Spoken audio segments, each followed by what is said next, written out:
अस्सलामुअलैकुम नाजरीन, लीवर यानी जिगर हमारे जिस्म में एक ही टाइम में 500 से भी ज़ायद ज़रूरी फंक्शन सर इंजाम देता है। यही वजह है कि अल्लाह ताला ने हमारे जिगर में ऐसी ताकत और सलाहियत रखी है कि 90% बीमार होने के बावजूद भी जिगर दोबारा से रीजनरेट और तंदुरुस्त हो जाता है। लेकिन याद रखें, 90% जिगर खराब होने तक अगर आपने कोई नेचुरल ट्रीटमेंट शुरू ना किया और बीमारी से लाइल्म रहे तो 90% के फौरन बाद जिगर बीमार होने की आखिरी स्टेज शुरू हो जाएगी, जिसको सिरोसिस कहते हैं। इस स्टेज में पेट में पानी भर जाना, खून की उल्टियां आना और भूख ना लगना जैसी अलामात ज़ाहिर होना शुरू हो जाती हैं। तो फिर सिवाय जिगर को ट्रांसप्लांट करने के और कोई चारा नहीं रहता, जो कि एक मुश्किल, महंगा और रिस्की अमल है। तो जिगर को बचाने और आखिरी तकलीफ से बचने के लिए जिगर बीमार होने की पहली इब्तदाई अलामात का इल्म होना बेहद जरूरी है, ताकि बर वक्त नेचुरल ट्रीटमेंट और विटामिन का बाकायदा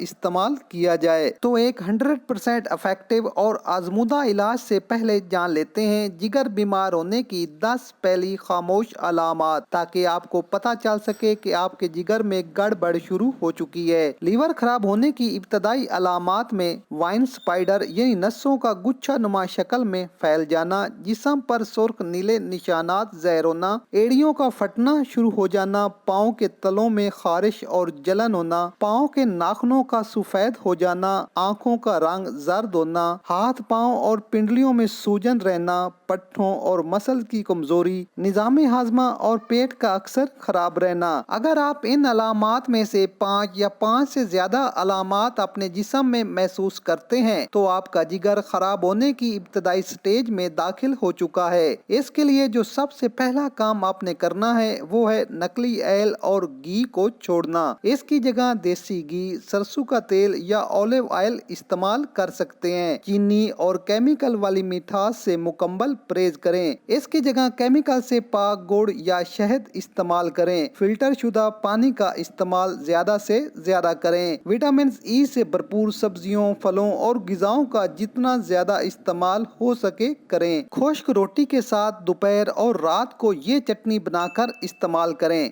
इसके लिए अदरक, लहसुन, अनारदाना और पुदीना बराबर मिकदार में लेकर इसमें हस्बे जायका सब्ज मिर्च मिलाकर चटनी बना लें। इस चटनी को दिन में 2 बार अपनी ग़िज़ा में शामिल जरूर करें और साथ में ये आसान सा घरेलू इलाज इस्तेमाल करें।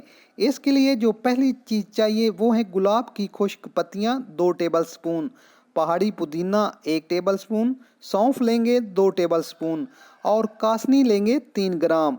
ये तमाम अज्जा आपको किसी भी हर्बल स्टोर से आसानी से मिल जाएंगे। अब 1 लीटर गर्म पानी में ये चारों इंग्रेडिएंट मिलाकर रात भर के लिए रख दें। सुबह खाली पेट इस पानी को छान कर पी लें। आपके जिगर पर जमी हुई चर्बी और जहरीले केमिकल इंशाल्लाह फौरन साफ हो जाएंगे। नाजरीन, इमराज जिगर के लिए जितना हो सके एलोपैथी यानी अंग्रेजी अद्वियात से परहेज करें। इस बीमारी को कुदरती ग़िज़ाओं और हर्बल मेडिसिन से खत्म करने की कोशिश करें। नाज़रीन, इस वीडियो पर अमल करने से अगर आपका जिगर 90% भी डैमेज हुआ तो आप इंशाल्लाह जिगर के इमराज से सेहत याब हो जाएंगे। नाज़रीन, वीडियो पसंद आए तो लाइक जरूर करें। मजीद अच्छी और नई वीडियोस देखने के लिए हमारा चैनल लाजमी सब्सक्राइब करें। मिलते हैं एक नई वीडियो के साथ, इजाजत दीजिए। अल्लाह हाफिज।